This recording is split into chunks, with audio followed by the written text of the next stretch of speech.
Mike. What's new? Got anything for the afternoon edition? No, nothing new. Tell King his nemesis is out here. Now, Miss Logan, maybe you'd better drop back a little later. Cap Street's tied up on a very important case. That's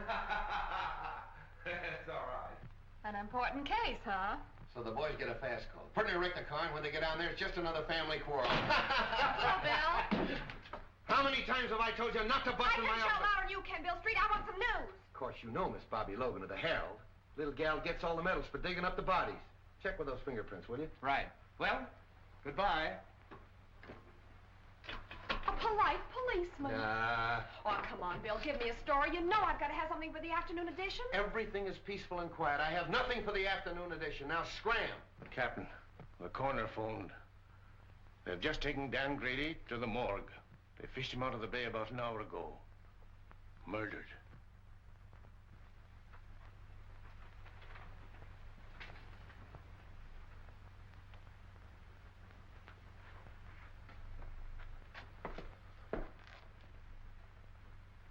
Oh, he's going to take this pretty hard, Mike. Sure.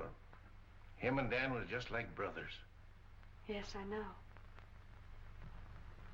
What makes you think they tried to hide his body, Doc? Well, in the first place, when word was found, washed ashore down the bay. Lungs were collapsed. That means the body was under water pressure for some time. This was tied around the ankles, and there were deep bruises. Tied a weight on him and threw him overboard. That's right, Bill. After the bullets had done their work. Yeah. Did you get them over to ballistics? Mm-hmm. There's a clothes he had on. Take a look. Seaman's outfit. Andy, check these clothes and see if you can find out where he bought them. Thanks a lot, Doc. I'll check with you later about Dan. All right, Bill. This hits the whole department with a jolt, Bill. Hit me a little harder than the rest. Dan and I were together as kids. Took our training together. Pounded the same beat. Yes, I know. You say he was on a smuggling detail. Yes. That ought to lead us to something. Nothing unless he was following a hot trail. You know Grady. He always preferred to work lone wolf on a case. Well, it's in my department now, Chief. It's homicide. Yes, and you have command of every resource of the department. I may need it. Because I'm going to find out who killed Grady if it's the last thing I do. I know you will, Bill. And good luck. Thanks.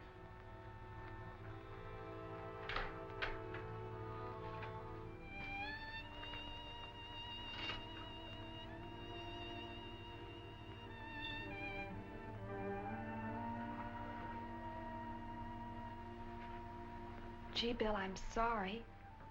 I wish I could help. Thanks, Bobbie. It's funny, but somehow I can't realize it. Does his wife know? Molly? No, not yet. Poor kid. Say, you can help me at that if you want to. Of course. Anything.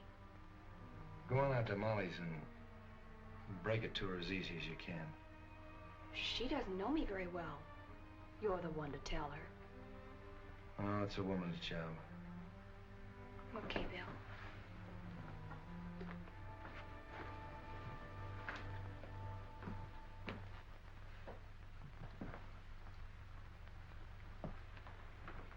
I came just as soon as I heard the news. Am I glad, Wong? I sure can use you. Unfortunately, I can't call you in on this case officially. I'm more or less doing it on my own. I'll do everything I can to help. Dan Grady was my friend, too. Thanks. You know what it means to me. Well, not too fast with your thanks. You know, the only reason I've been useful in the past was because in each case the Orient was involved. Well, Dan Grady was assigned to the smuggling detail. And smuggling in San Francisco means the Orient. Let's have a look at his office. Good. Wife and kid.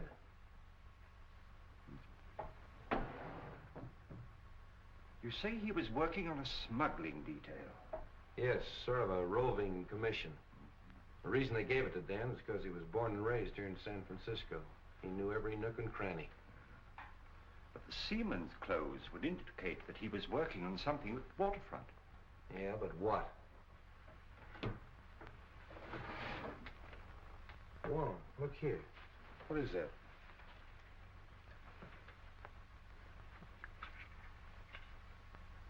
Why, that's a rare piece of emerald jade, as fine a specimen as I've ever seen. Carved in the fashion of the Ming Dynasty. Why, the art of that carving has been lost for hundreds of years. This piece is worth $2,000 or $3,000. Really? Dan was sure working on something hot.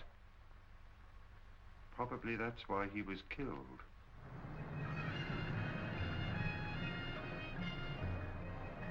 Yes, I have seen many similar in the past 3 months. From the captured provinces. Even so, from the ruined temple of Lao Ji, is it not so? Torn from their settings by alien hands. Even young China would not use such methods to win its wars. Where did you obtain this? It was in the drawer of the desk of the policeman who was killed. A policeman? A good man. Can you help me? A store called Beldon's is on Market Street. There, a wise man could become more wise.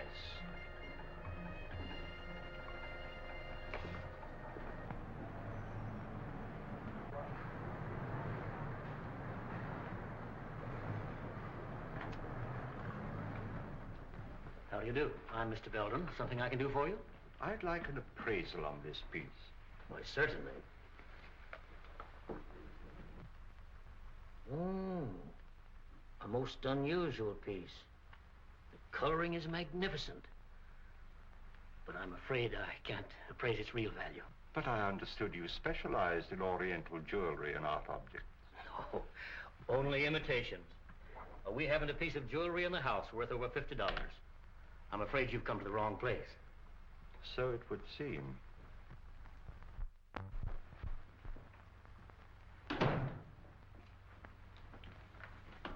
Morning, Dan.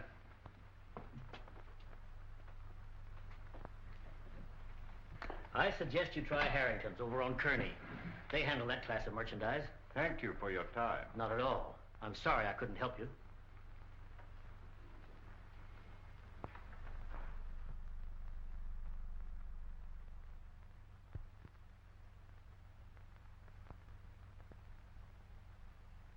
Yeah, Chief, that's the guy, all right. I'd know that face any place. Why, that mustache. Even the checkered tie. Yeah, it's him. Checkered tie, huh? Yeah. Where'd you see him? On the bus going uptown. What time was it? 12 o'clock noon. 12 o'clock noon, huh? You don't say. Yeah. At that time, he'd been lying dead for 3 hours in the morgue. Yeah? Yeah. Why, they sworn on a stack of Bibles that was the guy. Sure, I know, Mr. Unifer. We all make mistakes sometimes, so thanks for coming in anyway. Oh, not at all, Inspector. Not at all. Say, maybe it was the guy's double. Yeah. You know, they say every guy's got a double. Sure. Even me. Sure. Even you. Yeah, sure. Mike, get Bobbie Logan on the phone. Yes, sir. Market 6400. Hello, Bobbie. I was just trying to get you on the phone. Oh, are we going someplace? Yeah, you're going someplace. If you ever pull a bright idea like that again. Well, what's the matter with that? Somebody might be able to give you a lead. Somebody might be able to give me a lead. I've had every crank in San Francisco in here this afternoon. Yeah. Logan doesn't answer. Where do you think I ought to look for her? Try my office. Huh? Every one of them has seen Dan Grady in 5 different sections of the city at the same time. Well, but But nothing. Did you see that guy that just went out of here? Yes. He was on the bus today at noon with Dan. Well, that's silly. Of course it's silly. But I've had to talk to those goofs. That's what your idea's done. Wasted my whole afternoon. Yeah, Mike. A gentleman out here says he saw Detective Grady. What? Miss Logan will interview him. Well, did you hear it? Just faintly. Go on, he's your witness.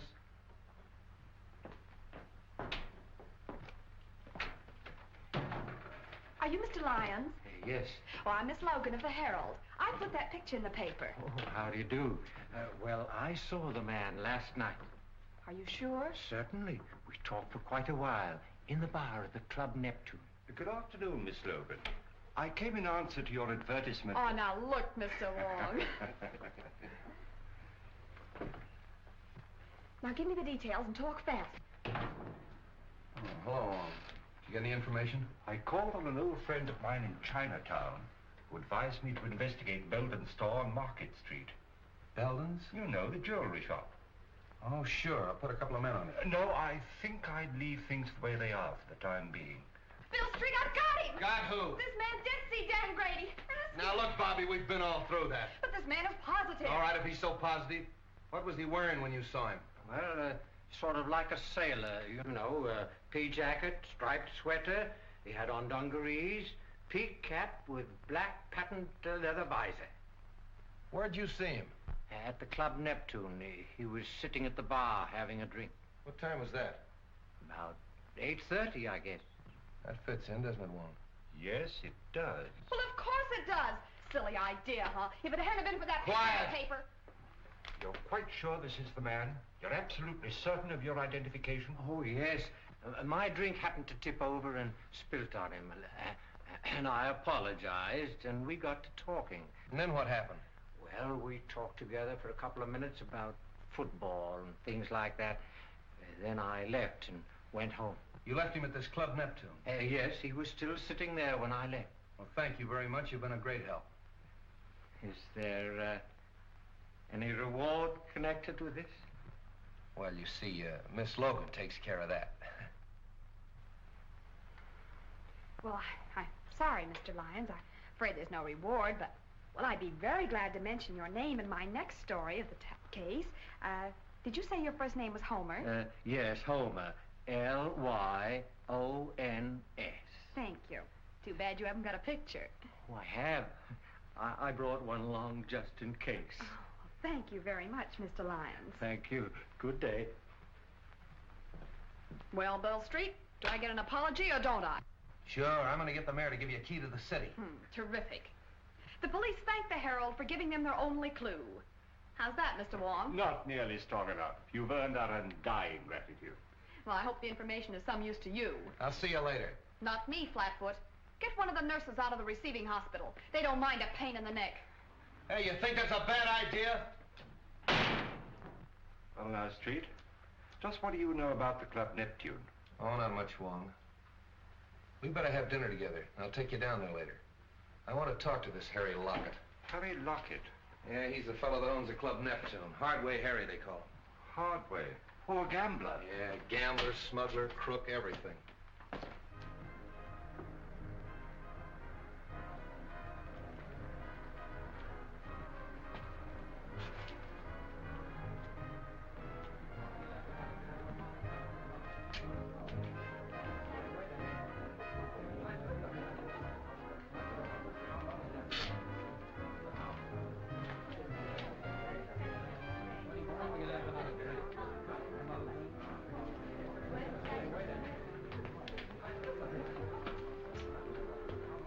Anything new?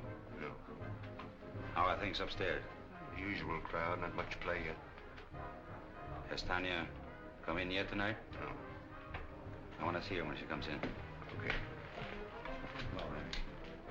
Get it.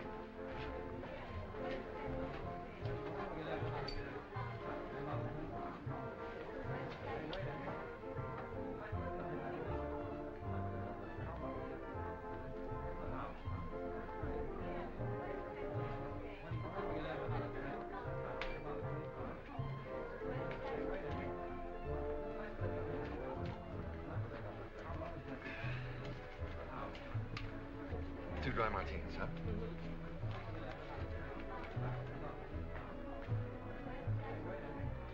Well, don't you recognize anything? What? I'll bet you don't even know what day this is. Of course I do. It's Friday.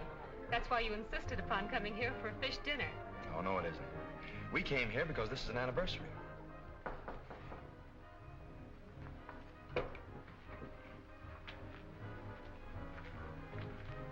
Who is it? But she's got young Beldon with her. Huh. She's starting that over again, eh? Bring her in here. Okay. Listen, Tanya. I've been lying awake nights planning our future together. I realize that I haven't much to offer you, but I'll try awfully hard to make you happy.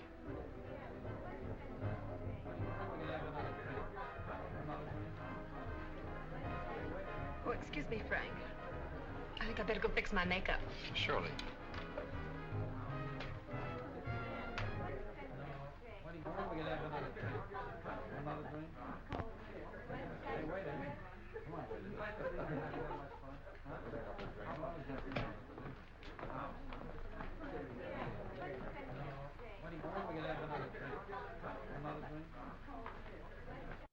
What do you want?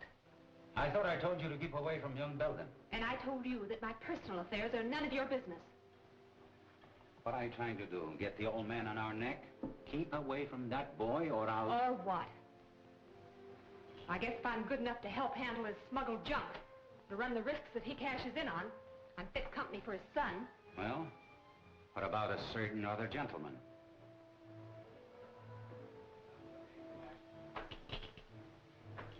Frank Beldon wants to marry me. So, he's got it bad, eh? Wait until his old man hears that. If you open your mouth to make trouble for that boy... So blow me down. You have really fallen for it. Maybe. Or maybe it's just the novelty of finding someone who's decent and on the level. Come on, have some sense. Get the boyfriend out of here and keep him out. We're not in any spot to invite trouble, girlie.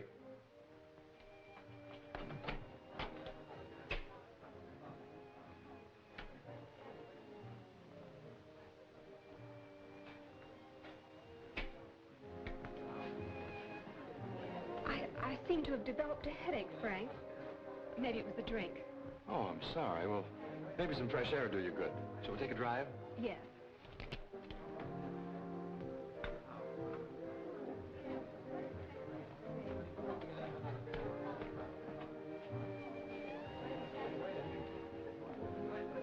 Hello, everybody. Well, ain't it grand we can all be together? Tommy, give me my usual. You know, the good old double. Well, I know you. You're Logan of the Herald. Don't you remember me? I'm the guy you wrote about in that automobile accident.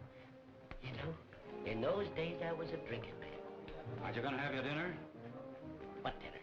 The one you ordered. I ordered dinner? I'm sure you did. Well, skip it. And You know you can handle your drinks better if you have something to eat. I think you got something there. Don't go away.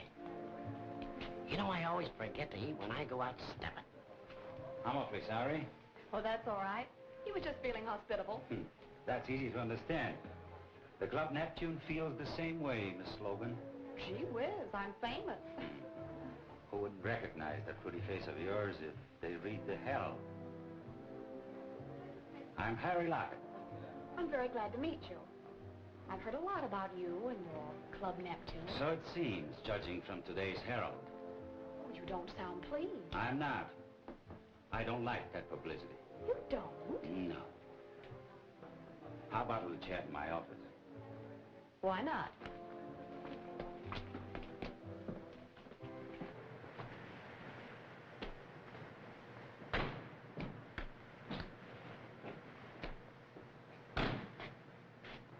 I think I'll take a look round the back. All right, I'll see you inside.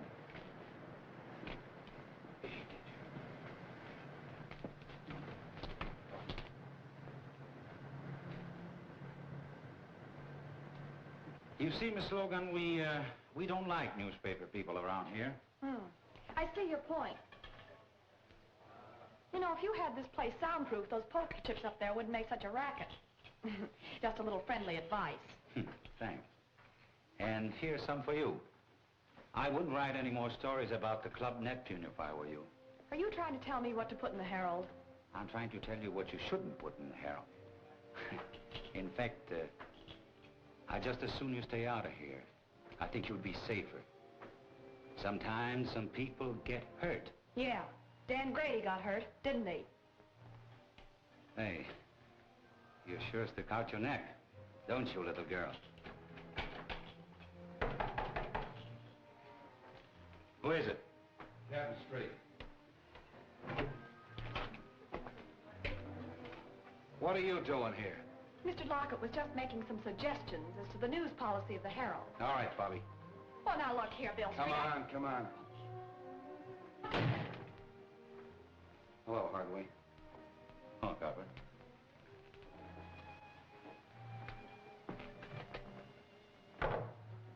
Have a drink? No, thanks.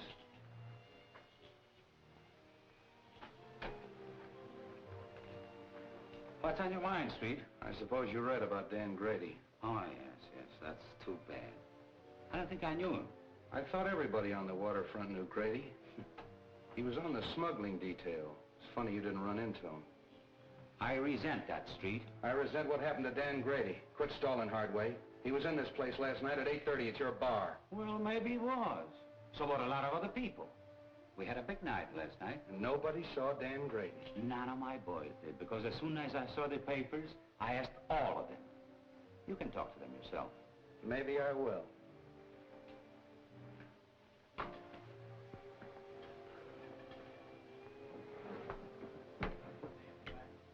Cigarette? Over there.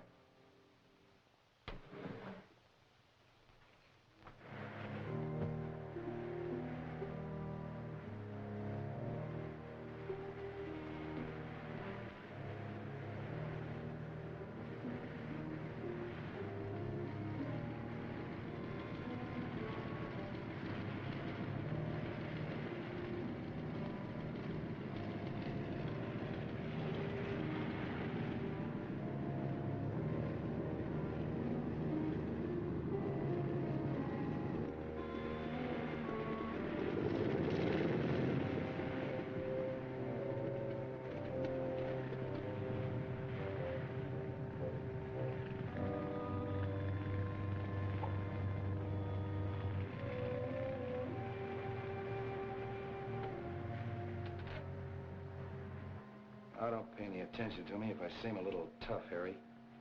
Dan happened to be a pal of mine. His body washed up on the beach this morning. Been in the water for 12 hours.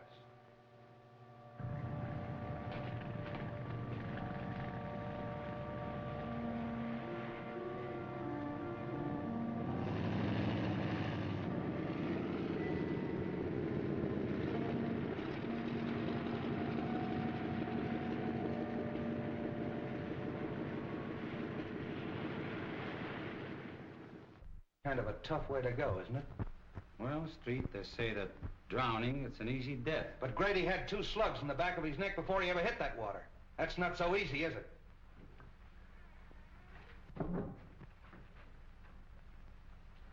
Well, Street, if there is anything I can do for you... Open that door. Open that door.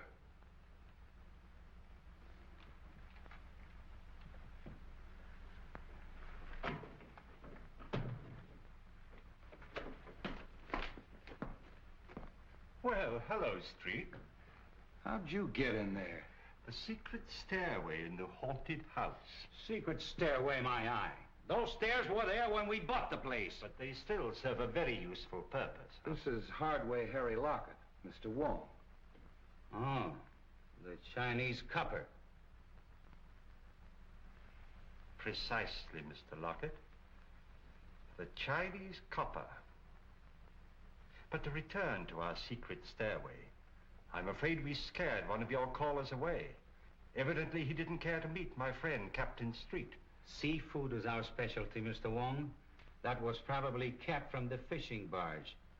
He saw I was busy and beat it. That very adequately describes his exit. He comes in that way because he doesn't like to go through the cafe. Close to the... Slightly fishy, Mr. Lockett. Very fishy. Now get this, Hardway. If I find out that anything happened to Grady in this place, I'm going to tear it apart. If you ever do, I'll help you. Come on, Wong. Goodbye, Mr. Lockett. Goodbye, Mr. Wong. Oh, sorry. Didn't know you were busy. He's not. Because we're just leaving. I beg your pardon, but we've met before, haven't we, Miss... Serova's the name, but we haven't met. I'm so sorry. Oh, now I know what prompted my mistake. I saw you sitting outside in a car with young Mr. Beldon. What was he doing here? We had dinner here. Do you mind? Excuse the boys, Miss Serova, but it's their business to be curious. This is Mr. Wong, the famous detective. And this is Captain Street of the San Francisco Police. Your head waiter says you found my compact. Yes, it's my desk. I'll get it for you. Drop in any time, boys. It'll be your turn to drop in on us the next time.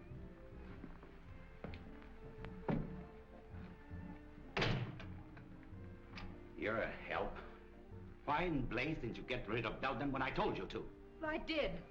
He must have seen us outside in the parking lot. What they want? You read the papers, don't you? What do you think? I think that dead policemen are bad medicine. I don't like it, Harry. Relax. They haven't got a thing on us. So Grady was here last night. What does that prove? That the party's getting too rough for yours truly. So, don't tell me Miss Serova's getting jittery, huh? Serova's getting out. Murder's something I don't want any part of. I'm through. Oh, no, you're not. When you're through, it will be because I tell you you're through. Are you threatening me? Maybe. Don't do it, Harry. I know too much. Things happen to people who know too much. Yes. They end up in the bay like a certain policeman.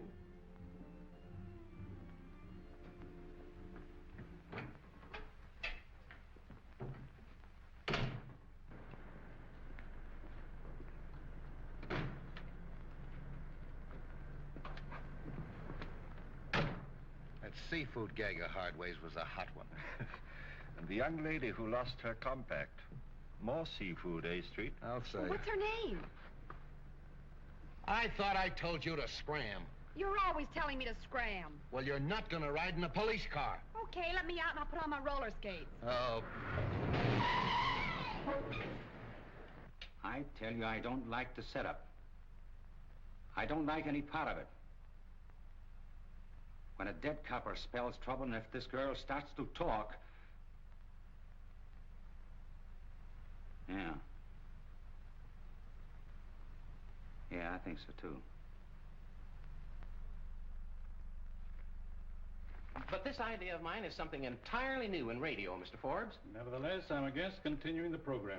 But Forbes, Beldon's has had a radio program for years, and it's been excellent advertising. Not excellent enough to keep you out of the receivership. I represent the creditors, and I cannot approve the expenditure. But, Mr. Forbes, I'm sure this new idea of mine will create a lot of interest. That means customers for Beldon's. I can only judge by past performance, Mr. Griswold. Results have not warranted the expense. They all here? Yes. Oh, but, Mr. Forbes, this is a novelty, a complete one-act play in which I enact all the roles, male and female. You see, Mr. Forbes, impersonation is my forte. I think persistence is your forte. Well, I tell you, this is the type of program that's bound to create comment. Why not give it a chance? Just glance through this and you'll get the idea. After the commercial, the music fades out and you hear footsteps and a knock. Now, read from there on.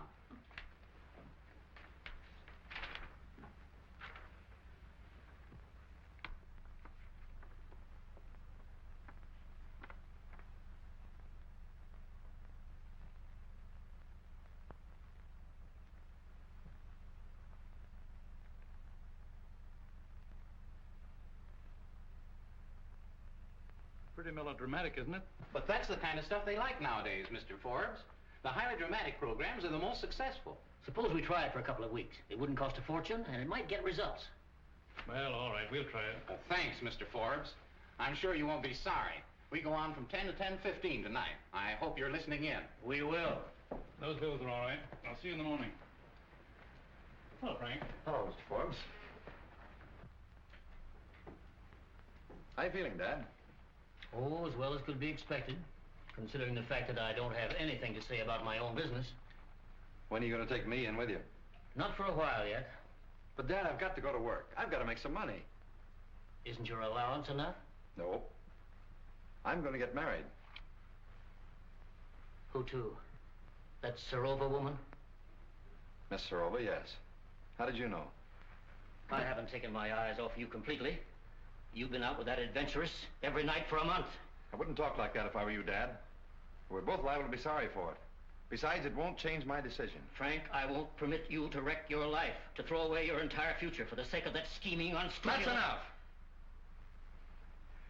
I'm sorry you feel that way about it, Dad, but there's nothing you can do about it. You'll never marry that woman. Do you understand? Never!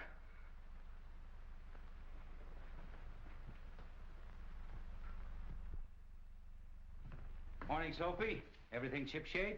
No sign of the police, if that's what you mean. Oh, why, Sophie, that's the farthest thing from my mind. Bring me the checks from last night, eh? Okay.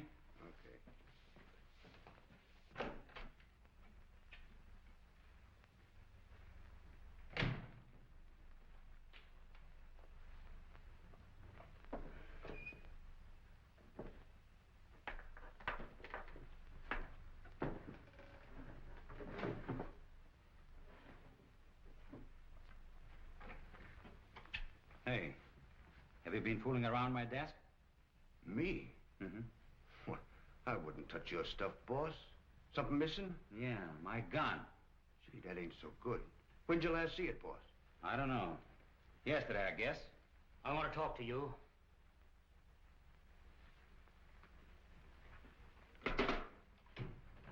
Say, what are you thinking of coming down here after what's happened? I told you I'd get the stuff to you as soon as it was safe for Cap to bring it in. That isn't why I'm here. I want to know what that Serova woman is doing running around with my son. Well, I did my best. You know, after all, it's not such a bad idea, sort of a close corporation. Are you mad? My boy has no part in all this. I went into it because it was the only hope I had of saving my business, of meeting my obligations, but not to the extent of wrecking his life, and that's what this marriage would mean. That's your problem. Right now, I have more important things to do than nurse a lovesick pup. If you value your neck, you'll do something about it. I'm warning you, Lockett. Before I see this happen to my son, I'll blast everything wide open. Including yourself? Including myself. Uh-huh. I see you. You like the idea of a few months on Alcatraz? I'll stop at nothing.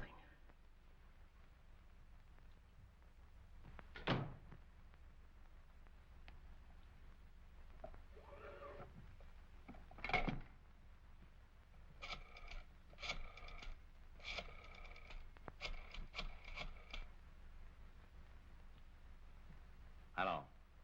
Hello, Tanya. This is Harry. I want to apologize the way I talked to you last night. Oh, you know, I couldn't mean it. We were both a little jittery and unreasonable. Now, listen, Tanya. I want to see you. I have to talk over something with you. I think you'd be interested. All right. I'll be in all evening. Goodbye. I hope I didn't keep you waiting, Fancy. Oh, that's all right, so don't mention it.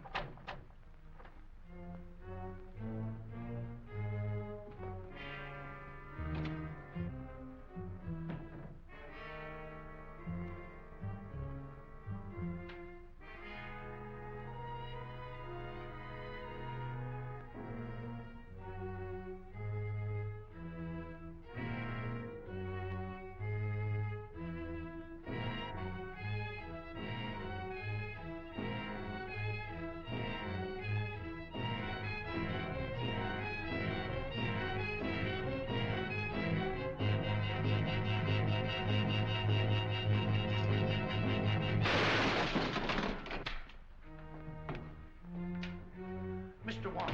Mr. Wong! It's all right, Clancy. He missed me. Oh, I'm glad of that. Who was it, sir? I haven't the least idea, but the shot came from there. Well, we'll find out who that is.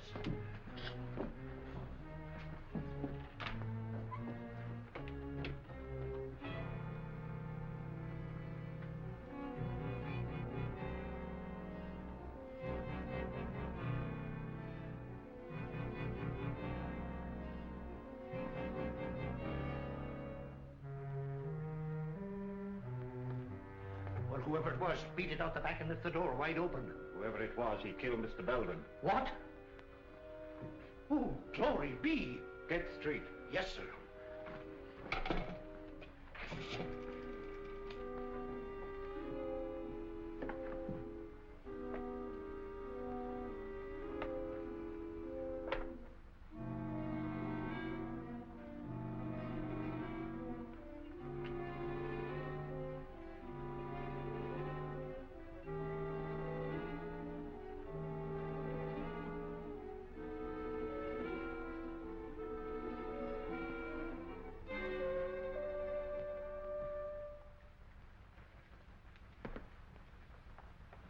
This case has got a million angles. If this jade matches the stuff we found in Grady's office, Beldon had a fortune hidden away. And I can't understand why he was in receivership. Well, perhaps he went into this kind of business to get out of receivership. What's that receiver's name? Maybe he can help us. A man named Forbes. You know where he lives? At the town apartments. We'll go up and see him. Clancy, call my office and have young Beldon picked up. Tell him to hold him till I get there. And wait for the coroner. Yes, sir.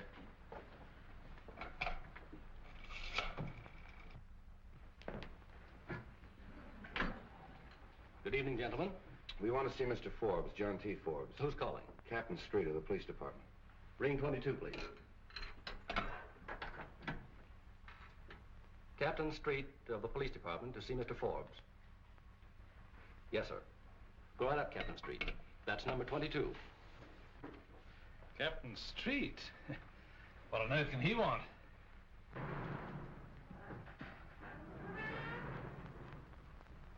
I wonder if I've forgotten a speed ticket.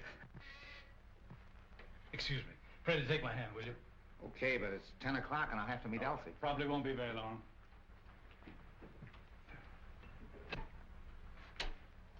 Captain Street? That's right, and it's Mr. Wong. How do you do? How do you do? Come in here, gentlemen. Thank you.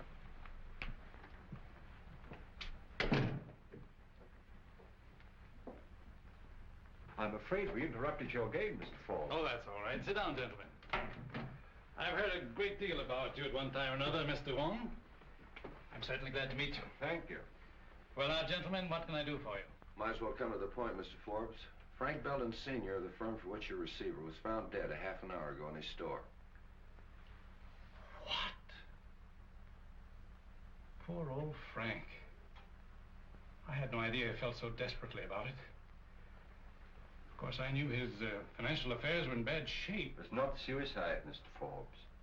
He was murdered. Well, this certainly knocks me out. I've got to have a drink. How about you, gentlemen? Thank you, no. Well, thanks. Murdered?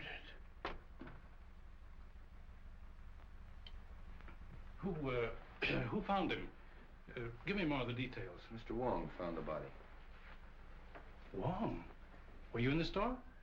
I was making an investigation of Beldon's stock. I found this piece of jade worth at least $2,000 or $3,000. And there are several more pieces, too, just as valuable. I thought they carried only cheap costume jewelry. Could he have been concealing any valuable assets from me? That's exactly what we wanted to find out. I'd like to go down to the store and make a complete examination of that stock. Will that be all right? I think it's a good idea.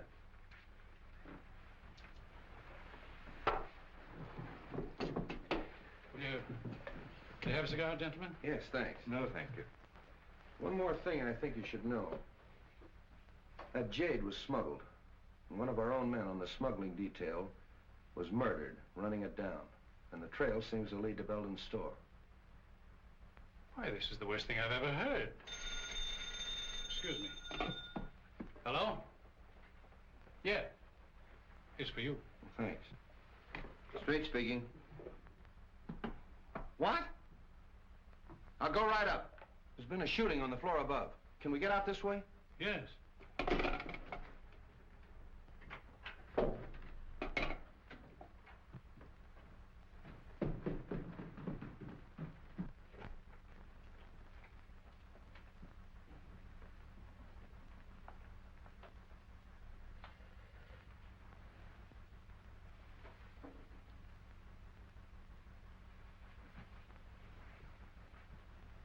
That's that Serova girl. How do you like this? A murder right over my head. Yeah? Oh, you're the clerk. Yes, sir. I telephoned headquarters from downstairs. Thanks. What do you know about this? Nothing, except what the switchboard operator told me. What'd she tell you? Well, I was sitting in the lobby when all of a sudden she started yelling, Miss Serova's being killed. All right. Take it easy. Sit down. What did you hear on the phone?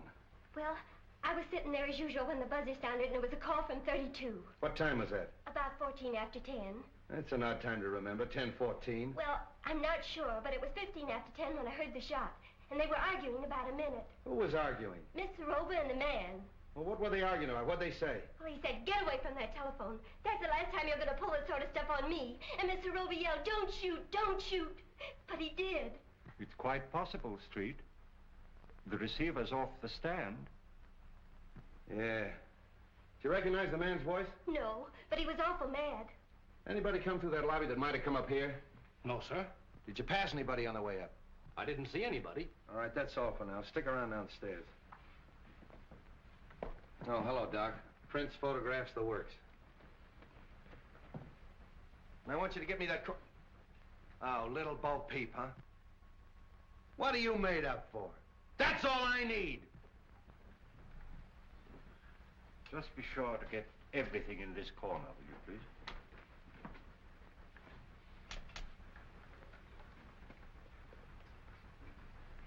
Hello, Beldon. What are you doing here? I thought I told you to tail Hardway. I was trailing him. I lost him in the traffic at 8th and Market around 9 o'clock. I've been looking for him ever since. That's wonderful. Get my office on the phone. Get me police headquarters. Hey. Remember the last guy we saw Serova with? Hardway Harry. And he ditched Ballard an hour ago. That's our man. Just a minute. Hold it, Mike. Hello, Mike. Hardway ditched Ballard about an hour ago. 8th and Market. Yeah, I want you to send out a couple of men ahead and... What? Hello, operator. Hardway Harry's been sitting in my office for the last hour. Operator. Get it off the phone! Come on, get off there. Put that thing. Hello, Mike. I want you to hold Hardway. I don't care how you hold him, hold him! Bill LeMay. Will you stop? Well, Bill, the housekeeper... Will you quit picking on me? Mr. Wong, the housekeeper saw a man sneaking up the back stairs. Sit down. I'm sorry, who are you? I'm the maid on this floor. Well, where were you in this... She was looking in the door. Will you be quiet? You say you saw a man coming up the back stairs. I finished by 10 o'clock. I was going down the back stairs when he came in. Who came in? The young man. What young man? Mr. Beldon. Beldon Jr. He was in the habit of using the back stairs? Sometimes. Then he had his own key. Yes, sir. That settles it. Ballard, pick up young Beldon. Good idea. That's all for now, thanks.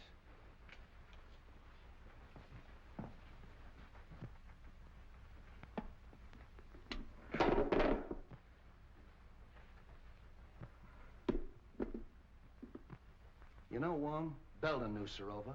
Hardway knew her. They're all mixed up in this thing some way. I'm gonna have them all come in my office tomorrow morning at 10 o'clock. What am I doing?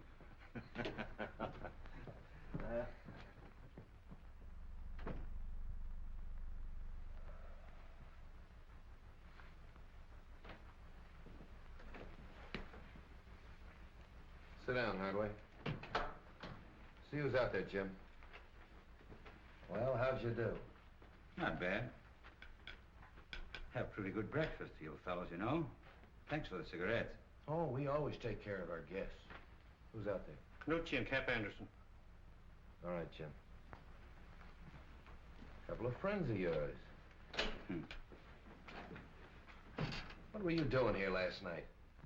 Well, I caught one of your boys following me, and I figured he wanted to make sure where I was. So when he lost me about 9 o'clock, I decided I better check in. So you'd have an alibi because you knew Tanya Serova was going to be killed last night. What? Yeah, murdered last night. Oh, coming in here wasn't such a bad idea, was it? What time did you get here? 9:29 on the dot. Oh, got it figured down to the minute, huh? Yeah, you can check with the sergeant. I know. So? Hello, Wong. Oh, Mr. Wong, the Chinese copper. Look here, Street, you haven't got a thing on me. I knew Sorova, sure. She used to come to my place very often. But so do a lot of other people. Including young Beldon. Yes, with Sorova, yes. So what? How well did you know young Beldon?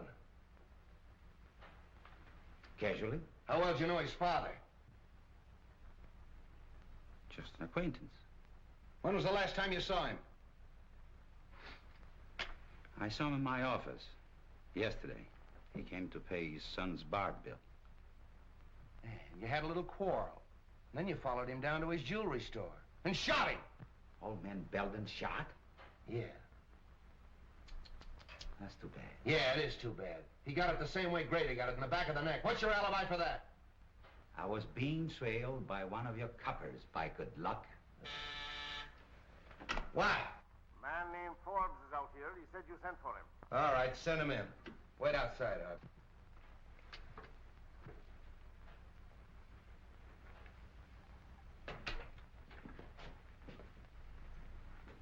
Good morning, Mr. Forbes. You want to see me, Captain? Yes. You know Mr. Wong. Oh, yes. How are you, Mr. Wong? Forbes? We were kind of interrupted last night, and I'd kind of like to find out what you know about young Beldon. Well, I'm afraid I can't tell you very much. Most of my dealing has been with his father. Well, what sort of a kid is he? Well, he's always struck me as being a rather nice sort of a chap. Quiet, well brought up, and... So you don't think for a minute that he had anything to do with his father's murder? Maybe. I do know he's mixed up in Sorova's death. Oh, I can't believe that, Captain. Why, it isn't possible. I'm afraid you're wrong. There's Beldon, Captain. Picked him up in a quick lunch joint, having coffee. All right, sit down. Have you met Mr. Wong? Perhaps you met him last night. No, I've never met Mr. Wong. How do you do? We've been looking for you all night. Where were you? I don't know why the police should be interested in my movements. What's this all about? What were you doing in Tanya Sorova's apartment last night? Oh, we know you were there. The maid saw you sneaking up the back way. If I were you, I'd tell the captain all he wants to know. Well, I don't know what this is all about, Frank, but you're welcome to my legal advice if I can be of any assistance to you. For his father's sake, I feel that I ought to do everything I can to protect him. All right. But I still want to know what you were doing in Tanya Sorova's apartment last night at 10 o'clock. Were you there, Frank? Yes, I was there, but I didn't kill her. She was dead when I found her. Don't give me that. Well, you don't know what you're saying, Frank. I demand that this boy be advised of his constitutional rights. I'll take care of his constitutional rights. This is a murder investigation. Tanya Sorova was killed last night at 10:15. Just 15 minutes after this young man was seen going in her apartment. That's not true. It's not true, I tell you. She was dead when I found her. Are you sure of the time, Street? Your own switchboard operator heard the argument and the report. They phoned Street in your study, you remember? Yes, that's right. All right, Beldon, alibi out of that. Come clean. Why'd you kill her? I didn't, I tell you. I love Tanya. Why would I want to kill her? I'll tell you why. Because you were jealous. You thought she was double-crossing you, and you went up to her apartment and you quarreled, and then you killed her. That's a lie. Every word of it's a lie. So you found your sweetheart murdered, and what did you do? You ran out and hid. Why didn't you call the police? I don't know. I was half crazy. Now, see here, Street, this boy is no condition for questioning. I'll say he isn't, because he doesn't know the answers. Gentlemen, I suggest that we all calm down. Allow young Mr. Beldon to tell us what happened in his own way. All right. I'm listening. Now, supposing we go back just a little way, shall we? When did you last see Tanya Sorova alive? When she promised to marry me. Yesterday afternoon, late. And where was that? In her apartment. I was going to take her to dinner, see, but she said she didn't feel well, so I went out and got a bite, and then I drove around a little while. Yes, and then? Well, on the way home, I saw a light in the apartment, and I went up to tell her good night. Are you in the habit of using the back way? Yeah, I had a key. See, sometimes Tanya wasn't in, and I'd go in and wait for her. Yeah, but she was in last night. Did you use the key then? No. No, that's funny. I remember that the door was open. Hmm? What else do you remember? Yes, Beldon, go on. Well, I went in and called her, but there was no answer, so I went in the living room, and on the floor I saw her over by the window. Near the telephone? I don't know. I didn't see anything but Tanya. Was there anything else in the room that was unusual, that attracted your attention? Anything at all? Yes, yeah, I remember the radio was on. Oh, don't kid me. The radio wasn't playing when I got there. If you didn't leave that apartment till before 10:15, where'd you go? I don't know, I drove around. I don't know where I went. I drove all night. What? Captain, a fellow out here named Griswold says he's got to see you. Who's Griswold? What does he want? What does he do? What do you want to see him about? Well, I got to talk to him. I'm from radio station LMAB. He's from a radio station, LMAB. I don't know anybody from a radio station. Tell him to wait. And he says you got to wait. All right, come clean. You didn't leave that apartment till after 10:15. After you killed her! Stop it, I tell you, stop it! Street, you're getting nowhere browbeating the boy this way. Maybe if you let me talk to him quietly somewhere. All right. I'll talk to him quietly. Would you like to see your father? No. Why should I want to see him? He's probably glad she's dead. Why should he be glad? Doesn't he like her? No. Did you quarrel over with your father? Yeah, we had a quarrel and I walked out on him. And then you walked back last night to his jewelry store and shot him, killed him. You mean my father's dead? Stop it, will you? Stop it! What are you trying to do to me? Somebody give me a glass of water. Oh, never mind the water. Oh, I protest. Get him a glass of water. Where is it? Outside. Something wrong, Captain? Yeah, give me that brandy.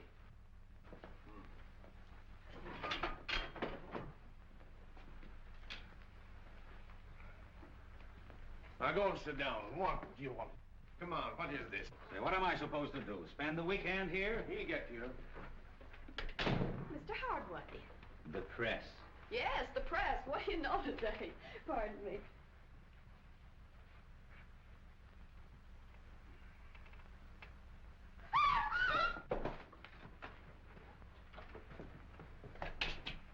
What's the matter?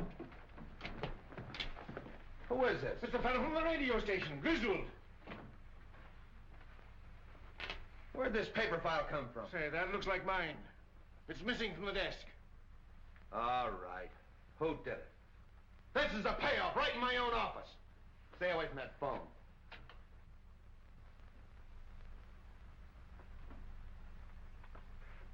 Start talking, Hardway. What, again?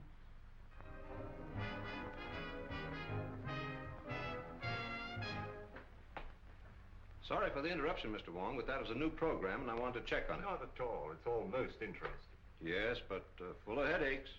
Replacing Griswold is going to be one of them. I can quite imagine. His programs were popular, weren't they? Very. He was a talented young man. Wrote most of the sketches and played all the parts in them. He played female roles as well? Oh, yes.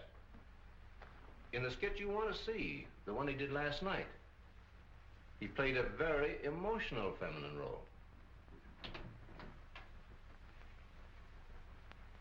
Here's the manuscript for it. Thank you.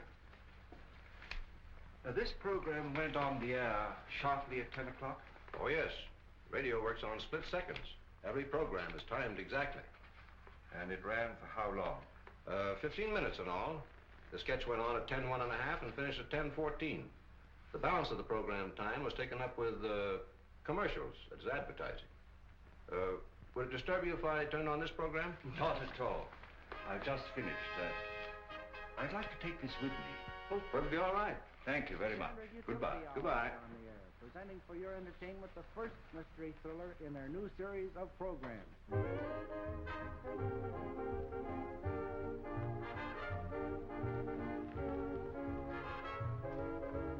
How do you do, sir? Can I help you? Yes. Is this the new remote control radio? Why, yes, and a very fine instrument, too. I wonder if you'd be kind enough to give me a demonstration. I'd be glad to. Won't you sit down? Thank you. Now, this is the remote control box. Looks like the dial of an automatic telephone. And works very much on the same principle. You see, it's not attached in any way to the demonstration radio. However, being in any part of the house and desiring to change the program, we simply switch the dials and the radio automatically switches. I'll show you. California, fair Tuesday and Wednesday. Moderate temperature, light to moderate northerly wind off coast. At just Northern what California, distance would fair that still south be and partly effective? cloudy, Guaranteed up to north 200 portion, feet. Tuesday and Wednesday. Rains extreme northwest And you can portions, shut the radio warning off in fog the same local way? and valley. Oh, yes. Just Wind press off down the on this coast right here. Becoming southerly and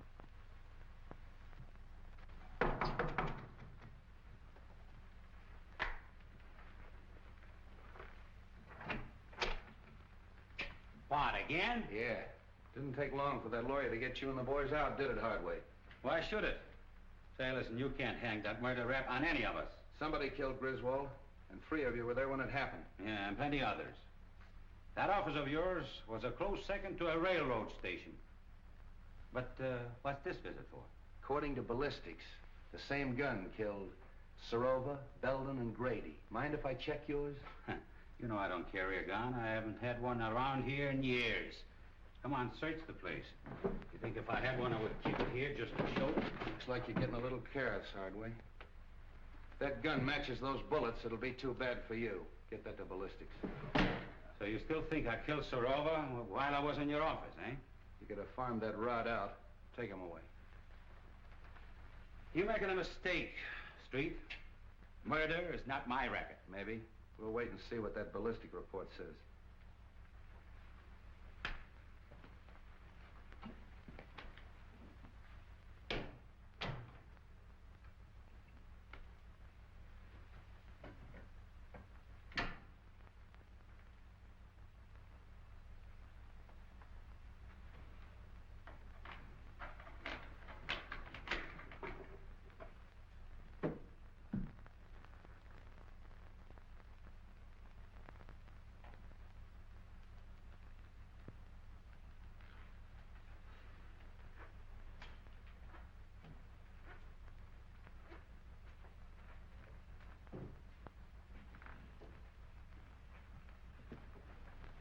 All right, keep your hands right there. Turn around. Oh, Cap Anderson, huh? From Harry Lockett's fishing barge. So this is the seafood you supply this place with, huh?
This is Mr. Wong, Bessie. I'll be experimenting with the phone for a little while, so pay no attention if it rings.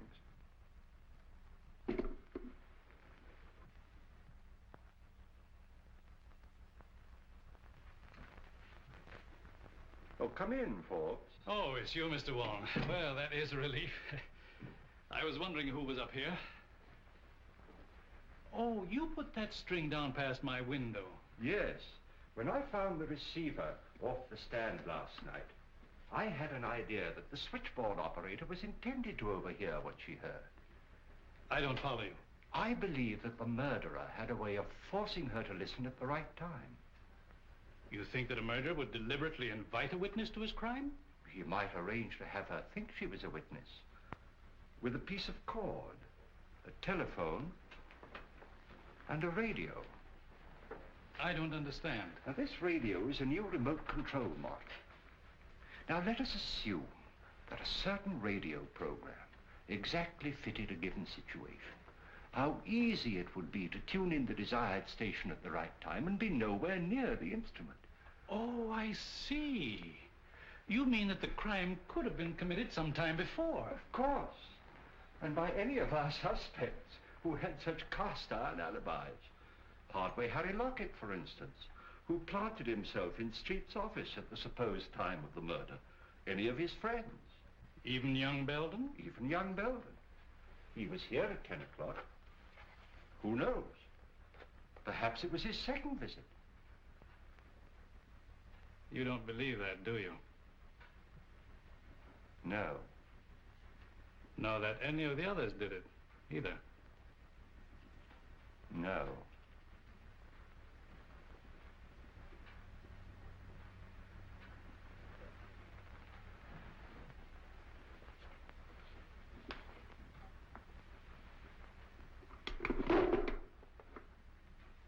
Is that what you were looking for, Mr. Wong?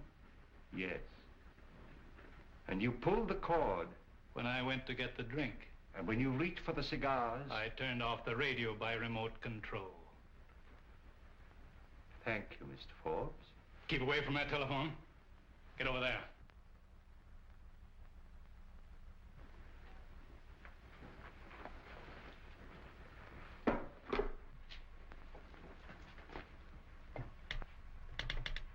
Operator. Oh, hello, Captain. Hello, is Mr. Forbes in? I'll see for you. Operator. Mr. Forbes doesn't answer. All right, thanks. Why don't you answer that call? Well, that's Mr. Wong. He told me not to pay no attention to it. Mr. Wong? Yeah, he's up in Mr. Rover's apartment playing with the telephone. Well, I hope he's having a good time. I'll drop up and see him. Playing with a telephone.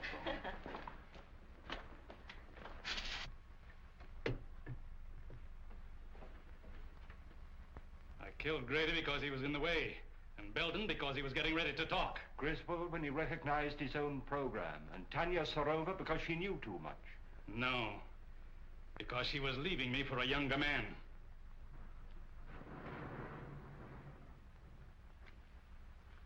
It's you who knows too much. Wong, this is Street. Just a moment, Street.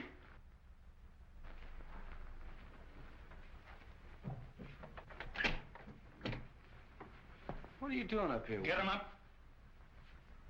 Over there with him.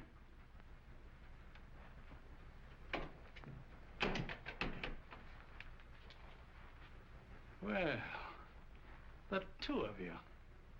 That makes it perfect. I suppose you'd like to have us turn around so you could give it to us in the back like you gave it to Grady. Drop that gun. Drop it, I say. Nice work, kid.